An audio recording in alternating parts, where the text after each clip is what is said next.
சமீபத்துல ஸ்டாலின் அவர்களை சந்திச்சுட்டு வந்தீங்க. உங்களுடைய முன்னெடுப்பு முயற்சி எந்த லெவலுக்கு அவர் அப்ரிஷியேட் பண்ணாரோ ஆதரவு கொடுத்தாரு? இல்ல, ஸ்டாலின் வந்துட்டு நான் அந்த புத்தகத்தை வந்துட்டு முதல்ல கொடுத்த தலைவரே ஸ்டாலின் தான். எனக்கு தெரியும் இந்த இவிஎம் வச்சு காலி பண்ணக்கூடிய பெரிய கட்சியா திமுக தான் இருக்கும். ஏன்னா அவங்களுடைய கொள்கையினுடைய உண்மையான எதிரி திமுக தான். எனவே திமுக தான் அவங்க ஒழிக்க பார்ப்பாங்க அப்படின்றத நான் முதல்ல போயிட்டு இவர்கிட்ட புத்தகத்தை கொடுத்தேன். அப்போதுலேருந்தே அவர் வந்து ஒரு தாட்ஃபுல்லாக தான் வாங்கிட்டார், ஒரு சிந்தனையோட தான் அவர் வாங்கிட்டார். ஸோ இப்போ நடந்ததில் வந்துட்டு இப்போ அந்த 14 பூத்தில் இருந்த மெஷின் எல்லாம் செக் பண்ண போகும்போது தான் தெரிஞ்சிச்சு நம்மளாம் எவ்வளோ ஆதாரப்பூர்வமாக பேசிட்டு இருக்கிறோன்றது. இன்னைக்கு ஃபிசிக்கலாக கிடைச்சிருக்குது ஆதாரங்கள்லாம். அதான் நம்மளாம் எடுத்துலாம் போட்டோம், நிறைய வியூஸ் எல்லாம் போயிருக்கு. ஓகே, அதனால இப்போ நாங்கள் அவருக்கு வந்துட்டு ஒரே ஒரு விடயத்தை மட்டும் சொன்னோம். ஏவிஎம் செயல்பாட்டில் இருக்கிற வரைக்கும் வெற்றி தோல்வி நிர்ணயிக்கிறவனா சென்ட்ரல் கவர்மெண்ட்ல இருக்கிறவன் தான் இருப்பான். அவன் பிஜேபியாக இருந்தாலும் காங்கிரஸ் இருந்தாலும் யாராக இருந்தாலும் அவன் தான் நிர்ணயிப்பான். இதை ஒழிச்சா தவிர உண்மையான தேர்தல் முடிவு வரவே வராது அப்படின்றத சொன்னால் அவர் ஏற்றுக்கிட்டார். அவர் ஸோ ஏற்றுக்கிட்டு இவிஎம் ஒழிக்கிறதுக்கு திமுக வந்துட்டு எங்களுக்கு ஆதரவாக செயல்படும். நாங்கள் எல்லா கட்சியும் சந்திக்க போகிறோம்.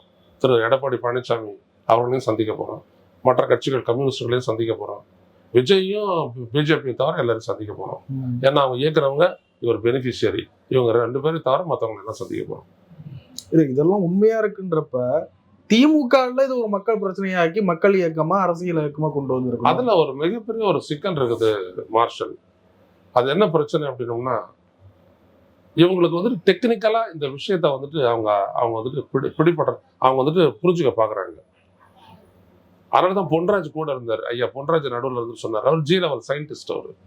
அவர் வடக்கு நாடு எடுத்து எப்படியெல்லாம் இதுல வந்துட்டு அந்த ஓட்டுகளை மாத்தலாம், எப்படியெல்லாம் ஓட்டை ஹேட்ச் பண்ணலாம், பல விஷயங்களை அவர் வந்துட்டு ஸ்டாலின் கிட்ட எடுத்து சொன்னார். அதெல்லாம் அவர் கேட்டுட்டு இருந்தார். ஸ்டாலினே தெளிவா தான் இருந்தார். நான் இதுக்கு முன்னாடி ஒரு முறை சந்திக்கும் போதே சொன்னாரு, அவங்க விஜய் ஒரு லெவல் வரைக்கும் பண்ண பார்த்தாங்க, அது அவங்க எதிர்பார்த்ததை விட நிறைய வந்துருச்சு அப்படின்னு சொன்னார் சிரிச்சுக்கிட்டே. ஸோ அவர் ஒன்றும் தோத்ததுனால ஒன்றும்லாம் ஆகலை, அவர் ஜாலியாக தான் இருந்தார்.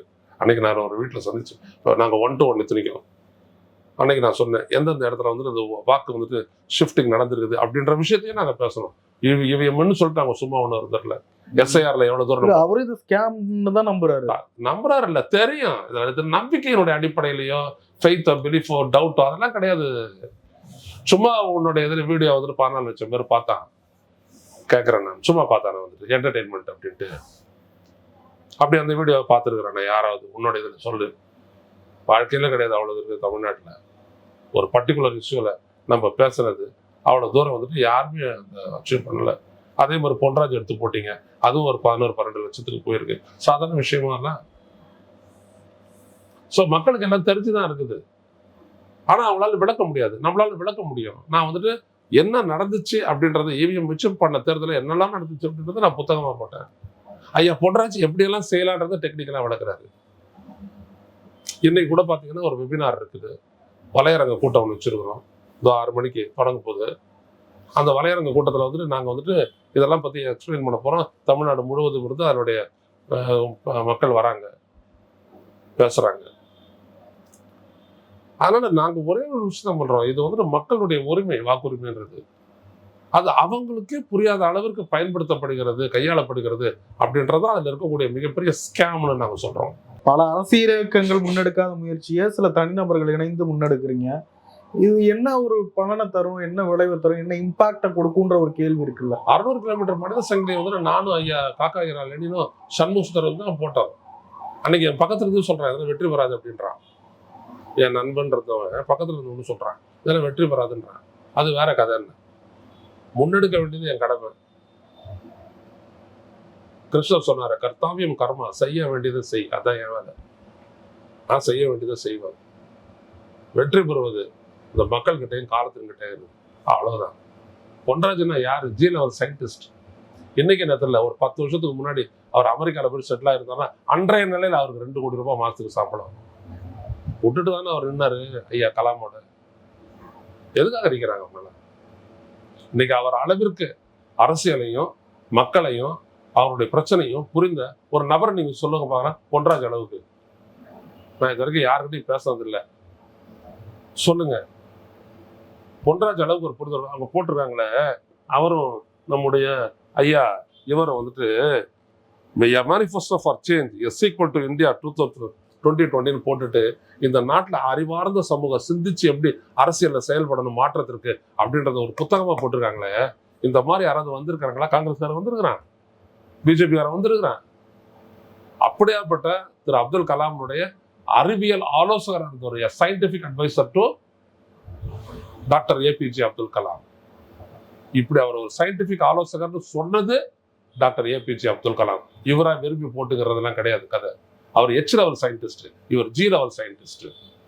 அப்படியாப்பட்ட மனிதர் தான் இந்த இயக்கத்தை வந்துட்டு முன்னெடுக்கிறாரு. சாதாரண விஷயம் இல்லை. இவ்வளவு பெரிய நாட்டை, இவ்வளவு பெரிய மக்களை, இவ்வளவு பெரிய மோசடிக்கு உட்படுத்தி ஒரு அரசு அமைதுன்னா நாம வாங்கின சுதந்திரமே இன்னைக்கு வந்துட்டு கேலி கூத்தாக்கப்படுகிறது. விடுதலையின் மூலம் நாம் பெற்ற ஒரே உரிமைன்றாரு மகாத்மா காந்தி, வாக்குரிமை. அது திருடப்படும் போது எப்படி சகித்து கொண்டிருப்பது? 70 வயசாயிடுச்சு. மற்றவங்க மாதிரி இவங்கெல்லாம் சொல்லுவாங்க, அதெல்லாம் அப்படியெல்லாம் பண்ண முடியாது அப்படின்னு நான் கூத்தாடுறதுக்கு நான் யாரு? என்னைக்கு நான் பேசுறேன்? 2009 இருந்து பேசுறேன். சுப்பிரமணியம் சாமி 2009 கேஸ் போடுறாரு. எவ்வளவு விஷயங்களை நான் பேசியிருக்கேன்றது நீங்க பாருங்க. ஒரு பத்திரிகையாளரா உங்களுக்கு தெரியாது ஒண்ணும் கிடையாது. எவ்வளவு விஷயங்களை நான் பேசிட்டு இருக்கிறேன்றது பாருங்க, எவ்வளவு ஆதாரங்கள் எடுத்து வச்சிருக்கேன்றதை பாருங்க. அதனாலதான் நான் சொல்ல வரேன், இந்த நாட்டை நீ சரி பண்ணணும்னா நீ முதல்ல சரி பண்ண வேண்டியது இதனுடைய எலக்டோரல் சிஸ்டம் தான். புரியுதுங்களா? ஒருத்தன் 3000 கொடுத்தானு ஒருத்தன் 5000 கொடுப்பான், நாளைக்கு ஓட்டுக்கு 10,000 கூட கொடுப்பான். புரியுதுங்களா? அதெல்லாம் வேற கதை. ஆனா புத்திசாலித்தனமா நான் சிந்திச்சு மாற்றத்துக்காக நான் ஓட்டு போறேன் போது அந்த ஓட்டு சரியாக பதிவு செய்யப்படவில்லை எனில் அப்புறம் எங்க இருந்து ஒரு சேஞ்சு சொல்லுங்க பார்ப்போம். அதனாலதான் அதை இறங்கி இருக்கிறோம். A movement for retrieving voters right, இந்திய மக்கள் வாக்குரிமை மீட்பு இயக்கம். நீங்க வட இந்தியாவில் நீங்க பாருங்க, நைட்ல கொஞ்ச நேரம் நீங்க த்ரோட்டு வேலை செய்யறீங்க, நைட்டு போனோடனே 18 10 தூங்கிடுவீங்க, குறை சொல்லலை நான். பாருங்க எவ்வளவு வட இந்தியா இவிஎம்க்கு எதிராக போராட்டங்கள் நடக்குது. இன்னைக்கு இந்த கணத்துல ஜந்தர் மந்தர்ல போராட்டம் நடக்குது, இவிஎம்மையும் எதிர்த்து அந்த போராட்டம் நடக்குது. இன்னும் கொஞ்சம் நாள்ல வருவாங்க பாருங்க, நம்ம காக்ரோச் ஜனதா இதெல்லாம் அபிஷேகத்தெல்லாம் வருவாங்க பாருங்க, நல்லா பேசுவாங்க, தமிழ்நாட்டிலே வந்து பேசுவாங்க பாருங்க. நம்மளை முன்னெடுக்கிறது யாரு? நம்மளுக்கு முன்னாடி ஒரு முன்னோடியா இருக்கிறது யாரு? ஐயா எம்ஜி தேவசகாயம். அந்த பெரியவருக்கு என்ன குறை, என்ன அல்ல, எவ்வளவு பெரிய பொசிஷன்ல அவர் வாழ்ந்தவர்.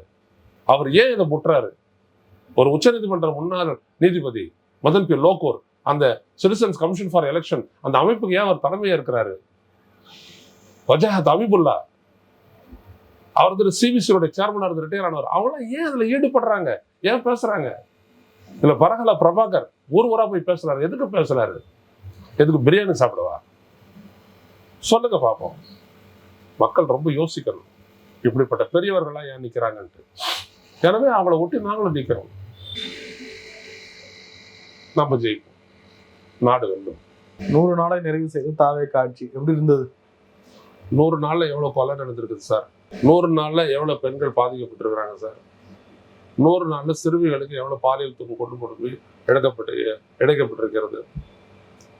அந்த 100 நாள்ல இந்த மாதிரி குற்ற செயல்கள்ல எவ்வளவு ஈடுபட்டவர்கள்ல எவ்வளவு பேர் தாவாக, அதுல எவ்வளவு பேர் மேல கேஸ் போட்டிருக்கிறீங்க?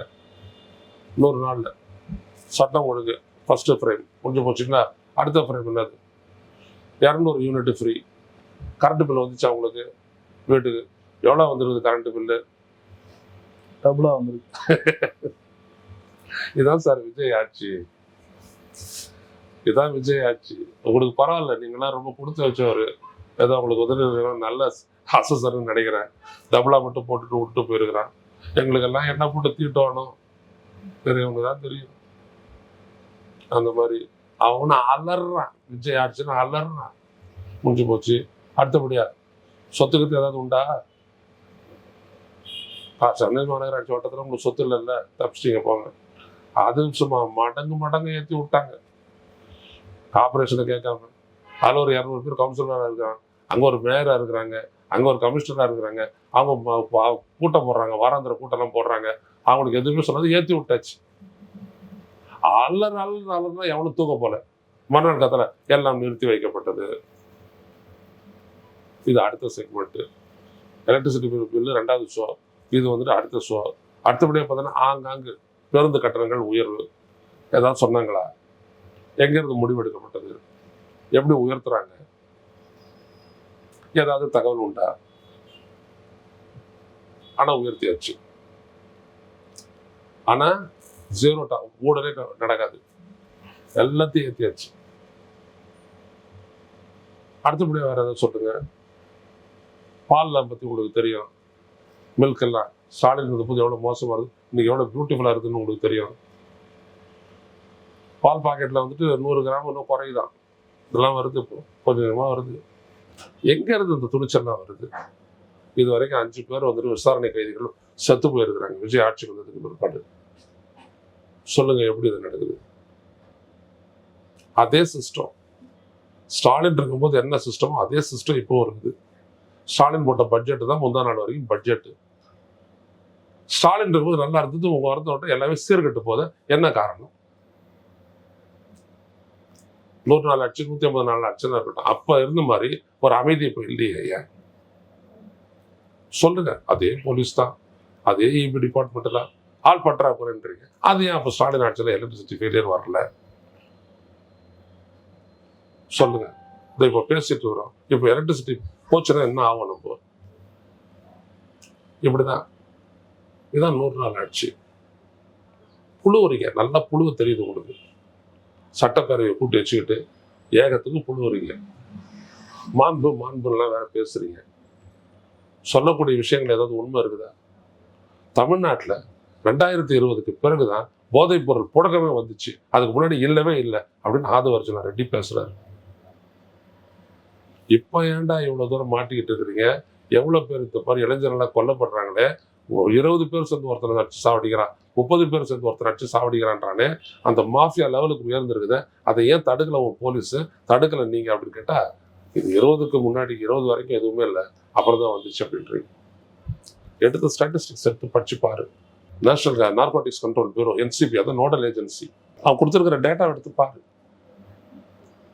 என்ன சொல்லுதுன்றத பாரு. 1998லயே அங்கங்க கஞ்சா விற்கிறாங்கன்னு சொல்லி கமிஷனர் துரை இருந்தார், அவரோட நான் வாய் தகராறுல ஈடுபட்டேன். அப்பெல்லாம் ஆனஸ்ட் ஆஃபீஸர்ஸ்லாம் இருந்தாங்க. அவர் சொன்னார், 1 வாரம் எனக்கு டைம் கொடு. அப்பெல்லாம் வியாழக்கிழமை பத்திரிகையாளர் சந்திப்பாங்க.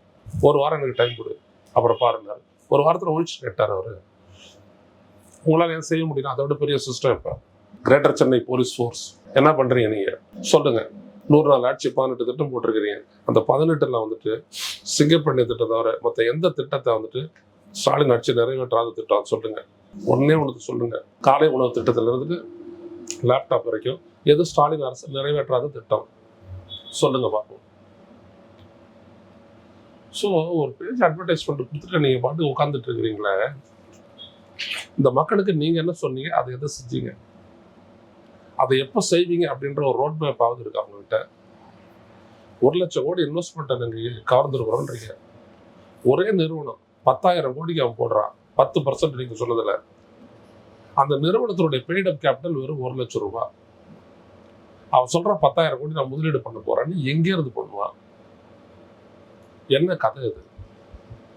எல்லா ரீல்ஸ்லேருந்து எல்லாத்தையும் போட்டு சுழட்டி விடுறாங்கல்ல, சாட்டை துரைமுருகன்லேருந்து எல்லாரும் பண்றாங்கல்ல. என்ன பதில் உங்களுக்கு? சட்டசபை சேஃபான இடம், அதெல்லாம் வந்துட்டு நீங்க பேசக்கூடாது அப்படின்ற சபாநாயகர். ஆனா உண்மையா பொய்யா? நீங்க முதலீடு தொடர்பா அவ்வளோ பெரிய விழா போட்டீங்களா, பத்திரிகையாளர்கள் கூட உள்ள சேர்க்காம. இது நடந்துச்சா இல்லையா? சொல்லுங்க. நீங்க இந்த ஆட்சி 100 நாள் இவங்க கொண்டாடுறாங்க அப்படின்னா என்ன அர்த்தம்? அது ஒண்ணுமில்லாதவங்க கூட ஒரு நாள் தீபாவளி கொண்டாடுவான் பிள்ளைங்களுக்காக. அவன் 10 ரூபா கடன் வாங்குவான், 100 ரூபா கடன் வாங்குவான், செய்வான். அதெல்லாம் பார்த்துருக்குறோம். அப்படியான வறுமையெல்லாம் பார்த்துட்டு தான் வாழ்க்கையில் நம்மளும் முன்னாடி வந்திருக்கிறோம். ஆனா இவங்க எப்படி கொண்டாடுறாங்கன்றது நீங்க பாருங்க. மஞ்சா குடிச்சிட்டு இருக்கிறீங்க நீங்க, நாட்டை நாசமாக்கிட்டு. அவ்வளவுதான். விடுதலை சிறுத்தைகள் கட்சியின் தலைவர் திருமாவளவன் அவர்கள் உளுந்தூர்பேட்டை மாநாட்டில் ஒரு விஷயத்தை அறிவிச்சிருக்கிறார். இனி வருங்காலங்களில் தாவேகாவுடன் இணைந்து பயணிக்கும். இதுதான் தமிழ் தேசியம் அப்படின்னு சொல்லிட்டு திருமாவளவன் சொல்றாருன்னா, அவரை பார்த்து வருத்தப்படுறத தவிர வேற எதுவுமே இல்லை. தமிழ் தேச எழுச்சி மாநாடு. தமிழ் தேசிய எழுச்சி மாநாடுன்னு சொன்னாலும் கொள்கை அளவில் தமிழ் தேச எழுச்சி மாநாடுன்னு சொல்லி யதார்த்தத்தை சொன்னாலும் அதுக்கும் தாவேகாக்கு என்ன சம்பந்தம்ன்றது மட்டும் சொல்லிட்டோம்.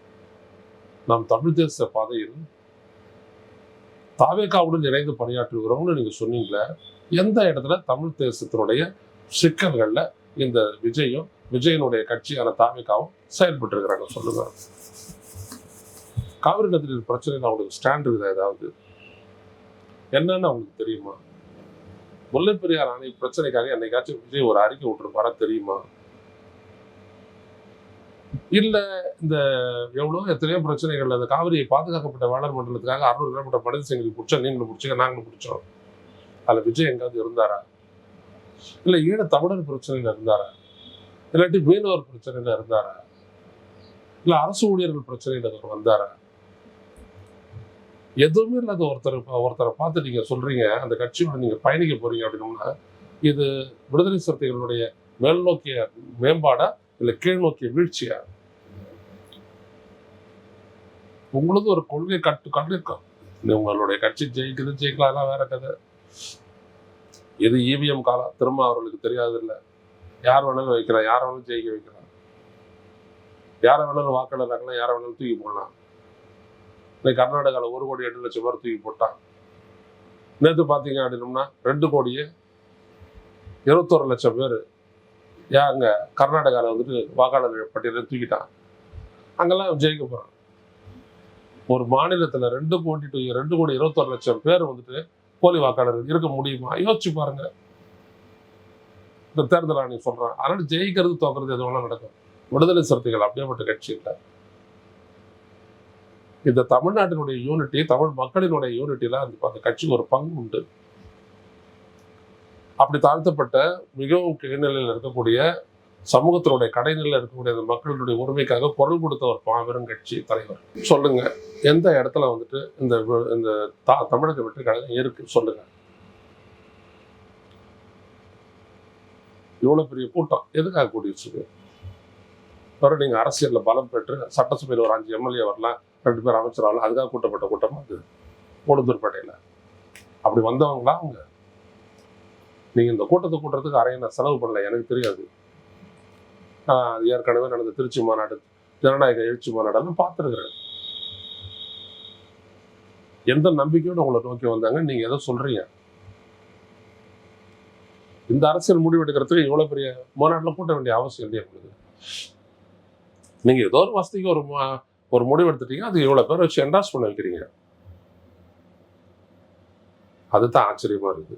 திருமாவளவனுக்கு ரொம்ப நெருக்கமான நண்பர், நீங்க ரொம்ப சப்போர்ட் பண்றவர், எந்த சூழ்நிலையிலும் அவரை நீங்களே இவ்வளவு அதிருப்தியோட பேசுறீங்களா? நான் அதிருப்தியோட தான் பேசுறேன். ஏன்னா எங்களுடைய நட்பு, எங்களுடைய உறவுன்றது வந்துட்டு உண்மையில் அடிப்படையிலானது. என்னைக்கு திருமாவளவனுக்கு வந்துட்டு நம்ம அந்த முகஸ்துதியெல்லாம் பண்ணிட்டு இருக்க வேண்டிய அவசியம் இல்லை. அவர் அப்படியேப்பட்ட ஆளு. இந்த தமிழ்நாட்டுக்காக அவ்வளோ குரல் கொடுத்த ஒரு நாடாளுமன்றத்தில் அவரும் சரி, அவர் ரவிக்குமாரும் சரி. இன்னைக்கு இப்போ கூட ஒரு 15-20 நாளைக்கு முன்னாடி சிதம்பரம் பரங்கிப்பேட்டையில் வந்துட்டு ஹைட்ரோ கார்பன் இன்னைக்கு சட்டப்பேரவையில் பேசுகிறாங்க. ஹைட்ரோ கார்பன் திட்டத்துக்கு எதிராக அங்கே நாங்கள் கூட்டம் போட்டோம், பேசணும். கடைசியாக பேசுறது திரும்ப தான் அன்னைக்கு வந்துருந்தாரு. பண்ருட்டியில் அந்த கட்சியினுடைய சமாச்சாரத்தை பிடிச்சிட்டு வந்துருந்தாரு. எப்படி பேசினாரு? என்றைக்கு இருந்தாலும் நான் உங்களோட தான் நிற்பேன், இந்த மக்கள் பிரச்சனையில் உங்களோட நான் நிற்பேன்னு அவர் பேசின பேச்சு தான் அன்னைக்கு ஹைலைட்டு. அந்த மாதிரி பேசுனோட அவர் வந்து நிற்பாரு, மனித சங்கிலி போராட்டமா வந்து நிற்பாரு. நீங்க சிலருக்கெல்லாம் சில இடங்கள்ல மதிப்பு அதிகம். ஏன்னா மக்களோட மக்களாவே வாழறவங்க, மக்களோட மக்களாவே உடல்றவங்க, மக்களோட மக்களாவே போராடுறவங்க, மக்களுக்காகவே இருக்கிறவங்க. விஜயெல்லாம் அப்படி கிடையாது, புரியுதுங்களா? இங்க ஒரு 41 பேர் கொண்டுட்டு ஒரு 75,000 கொண்டுட்டு நான் சாகிறதுக்கு காரணமா இருந்துட்டு இப்படி போடுவோம். அதுக்கப்புறம் போயிட்டு ஒரு கோலாலப்பூர்ல வந்துட்டு தக்கடு தக்கடு தக்கடு தக்கடு ஓட்டு போடும். ஆனா அது அரசியல் ஆயிடாது. அதனால அரையான பெனிஃபிட் கிடைக்காது. அதான் பாக்குறீங்களா 100 நாள்ல கடையை விரிச்சு போட்டுருங்க என்னெல்லாம் நடக்குதுன்னு. வாயா வாயா வாயா, இவ்வளவு பேர் கொலை, இவ்வளவு பெண்கள் காலி, மாஃபியா உருவாயிருக்குது இவங்களுடைய ஆட்சியில. என்ன பண்றீங்க நீங்க? அப்படியேப்பட்ட ஆள் இல்லையா திரும்ப? இந்த ஒரு சிஸ்டத்துல திரும்ப அவனுடைய அரசியல் அப்படின்றது ஒரு பீகான் லைட்டு. அது நீ பீகான் சாதாரண விஷயம் இல்லை. அது அந்த இடத்துக்கு அவர் வந்தது அப்படின்றது இன்னைக்கு இந்த தமிழ்நாட்டில் மதிக்கப்படக்கூடிய ஒரு தலைவர். அவருக்கு இந்த அவசியம், ஒருவேளை அவர் அரசியல் முடிவு அவருக்கு எல்லா உரிமையும் இருக்குது, அவருடைய அரசியல் கட்சிக்கான முடிவு எந்த இடத்துல தமிழ்நாட்டுக்கு பலன் அளிக்க போகுது, தமிழ் தேசியத்தை உயர்த்த போகுது, அதை மட்டும் நீங்க சொல்லுங்க. இன்ன வரைக்கும் உங்களுக்கு விஜய் விஜய் கூட போக மாட்டாருன்னு உங்களுக்கு தெரியுமா? அதாவது இன்ன வரைக்கும் விஜய் மலையா ஸ்டார் ஷீட் ஃபைல் பண்ணல கரூர் சம்பவத்துல. நீங்களும் கடுமையாக ஒரு நிலைப்பாடு எடுத்து பேசணுங்க தான் திருமாவளவன். ஏன்னா ஐயா அவர் மேல சார்ஜ் ஷீட் போடல. இன்னைக்கு 18ஆம் தேதி கரெக்டாக 11 மாதம் நிறைஞ்சு போச்சு. அடுத்த செப்டம்பர் 17 வந்துச்சுன்னா 1 வருஷம் ஆச்சு. சார்ஜ் ஷீட் ஃபைல் பண்ணலையே, ஃபைல் பண்ணல. அப்போ யாரை காப்பாத்துறா? அப்போ இவர் யாருக்காக நிற்கிறாரு? அதே யாரோட நீங்க நிற்கிறீங்க. இதை நாளைக்கு கேள்வி எடாதா? அதனால தான் இன்னைக்கு நான் கேள்வி எழுப்புறேன். நிறைய விஷயம் பேச முடியும். நன்றி சார்.